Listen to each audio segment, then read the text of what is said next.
Critical race theory is back in the news, probably going to be in the news for a very long time. We now have a number of different states that are taking action on critical race theory, in particular, banning it or mandating it. We're going to go through Washington. We're going to look at Oklahoma. We're going to look at Disney. Disneyland is now getting involved in this critical race stuff.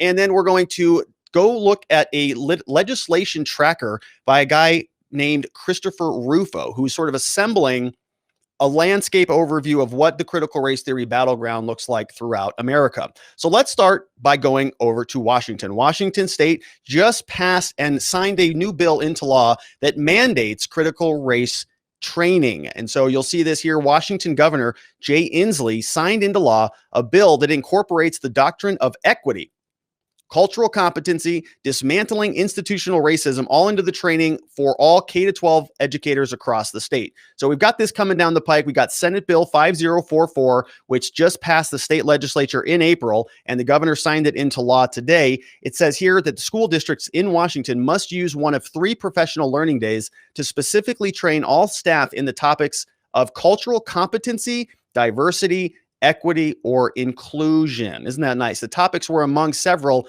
listed in the bill's text. And so we're going to go through the bill itself, but this is now signed into law, right? The Washington governor signed it. The legislature passed it. Now this is in effect. And so I'm going to show you, we've got some excerpts from the bill. Let's take a look and see what this says here. The legislature's plan. Okay. Yeah, I've got this here in this next clip. So let me show you this.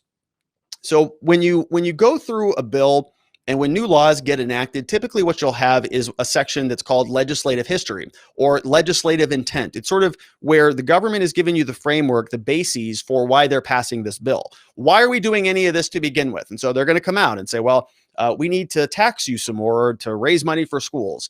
And our government has done a study, and we think that schools and education are important. Therefore, that's why we need to raise your taxes. Then the rest of the bill comes and they raise your taxes. So they have to explain it and tell you why it's justified before they actually do it. So that's what's happening here. When we go over to this bill, you're going to see the legislature finds that the state resources have been invested to do what? Identify model standards for cultural competency. All right. So let's see, how these fit. Cultural competency. Okay. That's not really a bad thing, right? We all want to be competent culturally. We want to incorporate cultural competency standards for effective teaching. All right, well, we all want to be culturally competent for para-educators. Okay, we want to, what else do we want to do? Develop cultural competency training programs for staff. Develop a plan for the creation of cultural competency training for school board and superintendents. Okay, well, that doesn't sound bad, right? It's just some cultural competency. We all want to be competent, right? Have some good culture and be competent. So this doesn't sound too bad so far. Let's see what else it says. Under paragraph 2, the legislature plans to continue the important work of dismantling institutional racism in public schools. Oh, so there it is. Now okay, so there it is. Institutional racism in public schools. And the legislature also recognizes the importance of increasing equity, diversity, inclusion, anti-racism, and cultural competency training throughout the entire public school system, and providing training programs for classified staff, certificated staff, school directors, and on and on and on. So, legislature made a finding, the governor signed it into law, that the government of Washington remembers and knows and is acknowledging and confirming that they are going to continue the important work of dismantling institutional racism in public schools. Literally, that's in the bill that was signed off on by the governor today. They also recognize the importance of increasing equity, diversity, inclusion, anti-racism, and cultural competency, quote, throughout the entire public school system. How are they going to do that? By providing training. So they're going to now train everybody in order to effectuate these policies so that they trickle down throughout the entire state of Washington. The bill goes on, and it says here, there's a new section that is going to be added. And what I want to also show you is now some definitions. So we just went through some of the legislative history. Why are they doing this? Well, they want to dismantle institutional racism in their public school systems. Okay, well, how are they going to do this? What types of knobs are they going to maneuver in order to taper down some of that institutional racism that exists in Washington? Well, we have to define some of our terms. So what does this stuff even mean? Cultural competency. Let's see, what is it? What does this mean? This includes knowledge of student cultural histories and context. as well as the family norms and values in different cultures, knowledge and skills in accessing community resources and community and parent outreach, and skills in adapting students' experiences. Okay. How about diversity? What does diversity mean according to this Washington bill? This describes the presence of similarities and differences within a given setting, collective, or group based on multiple factors, including race, ethnicity, gender identity, sexual orientation. We have disability status, age, educational status, religion, geography, primary language, culture, and others. Then we get to the big one. Now, we've all heard this one a lot, equity. Okay, equity, very big concept. And as soon as sort of the administrations changed, we started to hear this word being thrown around a lot more. And a lot of people would hear the word equity and they go, oh yeah, equality. Yeah, I love equality. We want everything to be equal, don't we? That's not what we're talking about. We're talking about equity. And it's the difference between the equality of the opportunity. Okay, everybody starts at the same starting line versus equality of outcome. We're going to make an equitable outcome. You can all start at different start lines. We're going to make sure you all cross the finish line at the same time because that's equitable. One is equality. We're all starting together, but equity means we're all going to end up at the same line. And so that's what they're talking about here. Developing, strengthening, supporting procedural outcome fairness. Procedural and outcome fairness in systems. So if you didn't like my definition, if you say, Rob, you're making a bunch of nonsense about that. Equity doesn't mean that we're going to make everybody the same. Read this. It includes developing, strengthening, and supporting procedural and outcome fairness in systems, procedures, and resource distribution mechanisms to create equitable opportunities. Now we get back to opportunities for all individuals. The term includes eliminating barriers that prevent full participation of individuals and groups. So outcome fairness. Then we have inclusion, which means, of course, we're bringing everybody together. Now, the big question here is, how is all of this going to be rolled out? How are they going to mandate that this stuff be disseminated throughout the entire public school system? Well, let's take a look. In the 2021 and 22 school year, school districts must use one of the professional learning days that have been previously defined to do one of the following. So we must use one of the professional learning days to do one of the following topics: cultural competency, diversity, equity, or inclusion. And then beginning in 2023, from 2023 to 2024 year and every other school year thereafter, school districts must use one of the professional learning days funded under this program to provide school staff with a variety of opportunities for training and professional learning aligned with cultural competency, equity, diversity, and inclusion standards of practice that are developed under this board. For the purpose of this section, what does it mean? Cultural competency, diversity, equity, and inclusion. Well, it means all the same stuff that we talked about on the last slide. So that's all coming down. That's taking place in Washington. You might love it. You might hate it. What's happening in Oklahoma? So we're going to go from one coast down into more Central America, middle of America, not Central America, middle of United States America. And what's happening here? We have Oklahoma governor signs a bill banning the teaching of critical race theory. This was written by Dr. Susan Berry, posted on May 7th last week. Oklahoma Governor Kevin Stitt signed a bill Friday that will ban the teaching of critical race theory in the state's public schools. He says, or this article over from Breitbart says, CRT is a Marxist-based philosophy that embraces the concept that all social and cultural issues should be viewed through the lens of race and racial identity. Critics of CRT say its emphasis on identity politics creates greater division rather than unity. So we've got a clip here from Governor Kevin Stitt, who is going to be speaking here. Let's listen in. I got to pull this up because I am still in interview mode. And there we go. So let's listen in and see what he has to say. My fellow Oklahomans, Governor Kevin Stitt here. I just signed House Bill 1775 into law. Now more than ever, we need policies that bring us together, not rip us apart. And as governor, I firmly believe that not 1 cent of taxpayer money should be used to define and divide young Oklahomans about their race or sex. That is what this bill upholds for public education. Verbatim, it reads, "No teacher shall require or make part of a course that one race or sex is inherently superior to another race or sex." To be sure, we must keep teaching history in all of its complexities.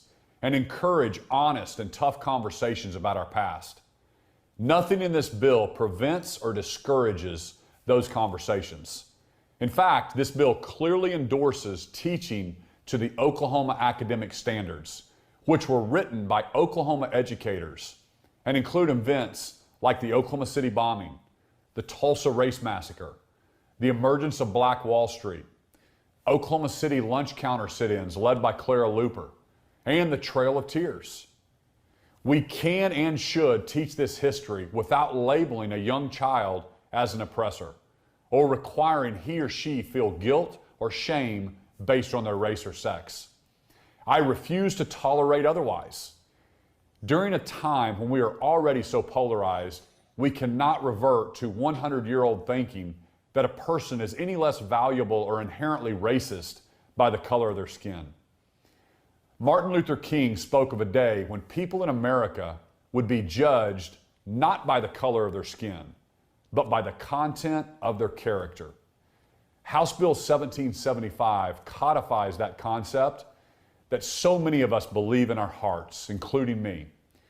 And as governor, I will not stand for publicly funded K-12 schools training impressionable minds to define themselves by their sex or their race. Thank you, God bless you, and God bless the great state of Oklahoma.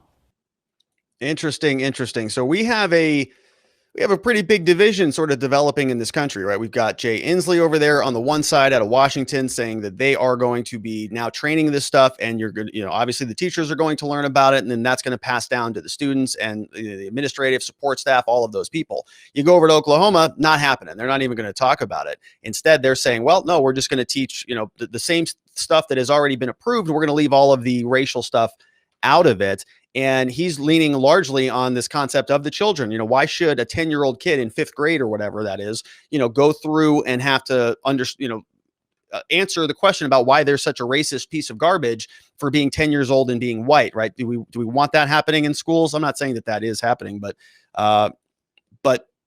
close. Okay, if you are somebody who is a bad person because of the color of your skin naturally without doing anything wrong, because the society is systemically racist, that's a problem. Anyways, now Disney's getting involved in this. So if you think the kids are immune, here is Disney. Now, breaking: Disney pushes critical race theory on staff, teaches them to reject equality. Recently, there's been Disney-related situations like when Kevin Feige said Doctor Strange wasn't in WandaVision. Elsewhere, all right, what else is going on? They even retconned Lando. In a shocking scoop from Christopher Rufo, Walt Disney Corporation internally practices critical race theory on a corporate level. There's a white privilege checklist, and minorities have been segregated into affinity groups. This comes over from thepostmillennial.com. It says here, Rufo heard from Disney staff, multiple Disney employees told me that the political environment at the company has intensified in recent months. Says there are almost daily memos, suggested readings, panels, and seminars that are all centered around anti-racism, said one employee. The company is completely ideologically one-sided and actively discourages conservative and Christian employees from expressing their views. Says here, quote, if you are feeling confused, shocked, or have recently awakened to systemic racism, recognize that this is probably not new to your Black African colleagues, one message reads. Disney goes so far as justifying race as, quote, a tipping point and heightened awareness of the movement. Employees are instructed to reflect on how their race either gives or not gives them access and advantage. To that end, the document claims everyone has a level of unconscious bias. Earlier this year, Mandalorian star Gina Carano was fired from Lucasfilm for social media posts that included messaging that urged for unity in our current state of political division, something that appears to go against what Disney wants. Disney's internal materials even include the image where people watching a baseball game stands on crates to demonstrate equality versus equity. Now, let me show you this. Now, I told you this. Starting at the finishing line, here it is. We've got Christopher Rufo over on Twitter. Go give him a follow if you want to, follow somebody who's really, really doing battle on this topic. He says, Disney tells employees that they should reject equality or equal treatment. Instead, they should strive for equity or the equality of outcome. They must, quote, reflect on America's racist infrastructure and then, quote, think carefully about whether or not their wealth is derived from racism. So this is a picture here that Chris Rufo posted, comes directly from Disney. It says, looking forward, equity, not equality. Okay, this is equality, where everybody is starting from, what is this, the ground, I guess? Equality is a noble goal. Equal treatment and access to opportunities help each of us perform our best within a shared set of parameters. But we really need to be striving for equity, where we focus on the equality of the outcome, not the equality of the experience, by taking individual needs and skills into account. So here we see this, right? These are all people with boxes. Well, the boxes don't work for this guy in the wheelchair, and they might work for this young girl over here, but this guy doesn't even need a box. So these look like equal starting points, don't they? Right. But this guy can't use that because he can't start there. So what do we need? Well, we got to sort of adjust what people get. So this guy doesn't need anything. Okay. So it's kind of like Karl Marx, right? From each according to his from each according to his ability, to each according to their needs. Right. The tall guy doesn't need a box. Okay. He doesn't need that. So he doesn't need it. So she does. She needs two, so that she can see clearly. And this guy doesn't need any boxes. He needs a ramp. So they say a challenge. So what can you do about racism? Do this to combat it in your organization. Take some time to step back and reflect on diversity and inclusion strategies you are presently pursuing. All right. So that's one document. Disney backed a 21-day racial equity and social justice challenge, a day where participants are told they all been raised in a society that elevates white culture over others. From Disney. They're made to complete a lengthy privilege checklist where statements about gender and race are listed. I am white. I have never been mocked for my accent. My family and I have never lived below the poverty line. I've never lied about my sexuality. I've never been depressed, among others. This activity tells participants to, quote, pivot from white-dominated culture to something different. Critical race theory is a contentious issue infecting education systems across the United States, so much so that states like Tennessee, Oklahoma, Texas, and Arizona are pushing to ban it from being taught on the grounds that it's divisive and polarizing.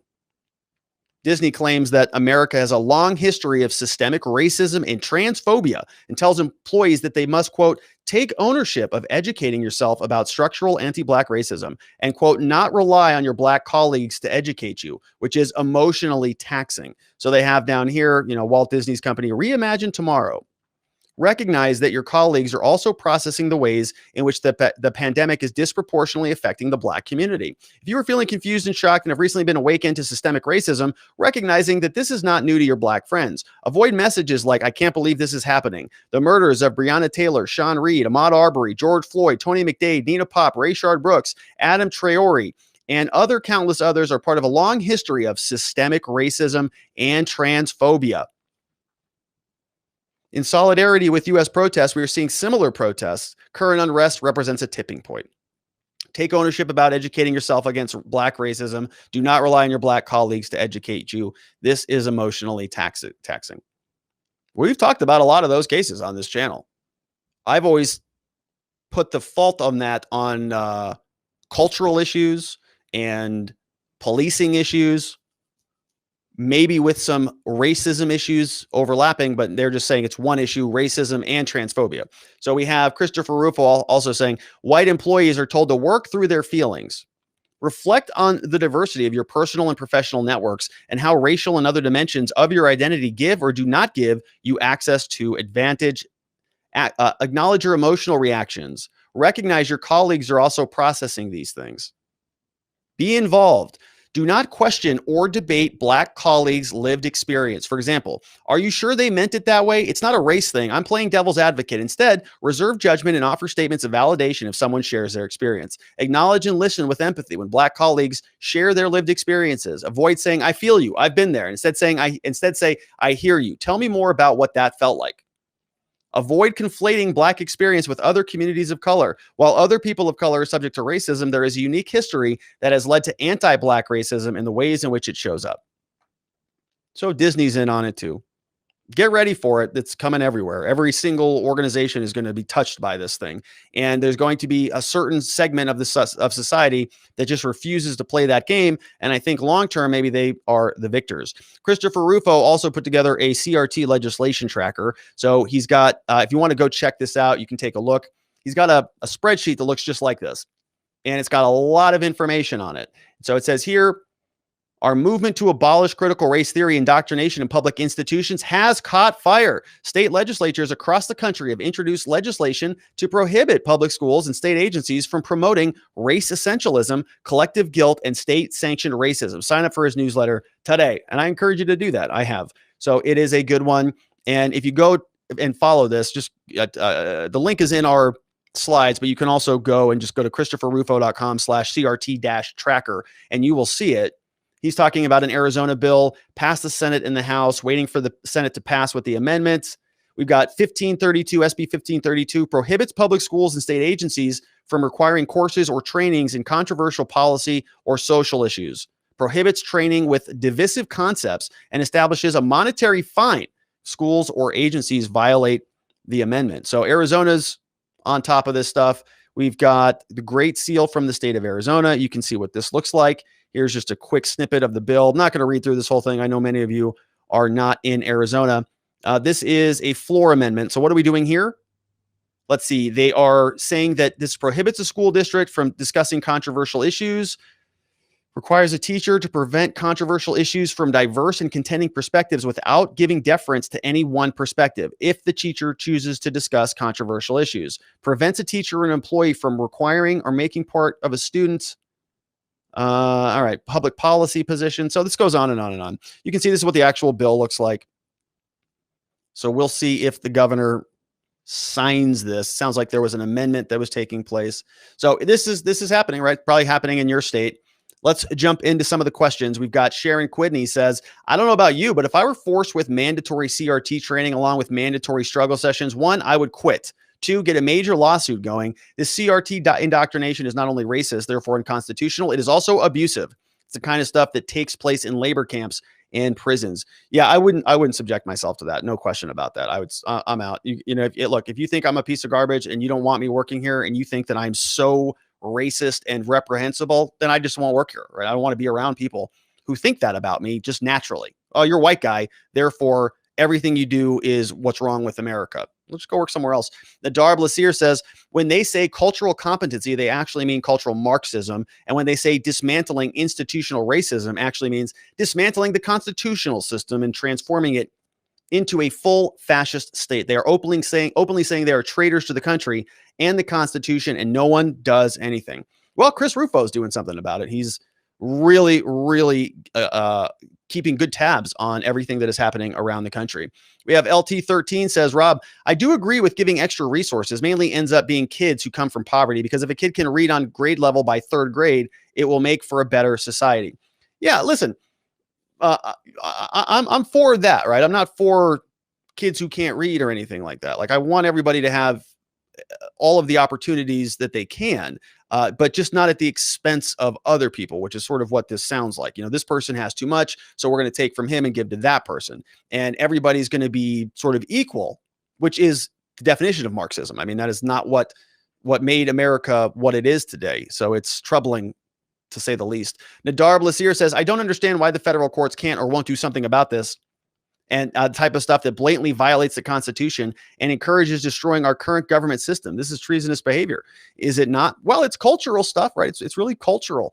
And when you start to see this intertwinement between the governments now that are sort of imposing these cultural norms, you may see the courts get involved. You may see some equal protection claims coming up because it's sort of benefiting one particular demographic at the expense of another. And that is a problem. Our Constitution says not supposed to do that. It's supposed to have equal protection of the laws. But then the corollary, the converse argument there, that these woke CRT people are going to be promulgating, is that their system provides more equality, that there is no equal protection under the law because the law is systemically racist, right? In order to create true equality, true equal protection under the law, you got to unwind the racist Constitution that was created by all of those white guys back in the 1700s, right? We also have Robbie McCann says, in my opinion, Robert will make a great law professor should he ever decide to go down that path. Excellent explanations and the ability to express both sides of something, even when he doesn't agree, is a rare trait these days. Well, thank you. Thank you, Robbie. Hey, Robbie McCann. Good to see you. When I was a young boy, Robbie was my name. And it was with a Y. I got a lot of grief over that. Apparently, it's kind of a feminine thing. I think it's supposed to be IE, supposed to be male. I went with a Y. Don't know that you can read anything into that. Maybe ask my mom where that came from. But Robbie, and Robbie here has 2 eyes. So it's a whole different. Okay, Robbie, right? Look at that, 2 eyes down there. So I'm thrown for a loop on that one. Good to see you, Robbie. And I appreciate that nice compliment. I try to do that. I know that I am less than perfect. I know that many times I forget to argue the other side because I get so fired up, but I appreciate your comment. We have LT13 says, isn't Disney owned by China now? There's your answer. Yeah, well, that's a good point. Isn't everything? We have Farmer's Daughter says, why is it that we must respect each individual experience of a black or brown person, but none of us white folks have unique experiences? I can't stand it. That comes from Farmer's Daughter, who is presumably white, whose experience is not as important. I mean, they're important to me, but not as important, obviously. All right. Good to see you, Farmer's Daughter.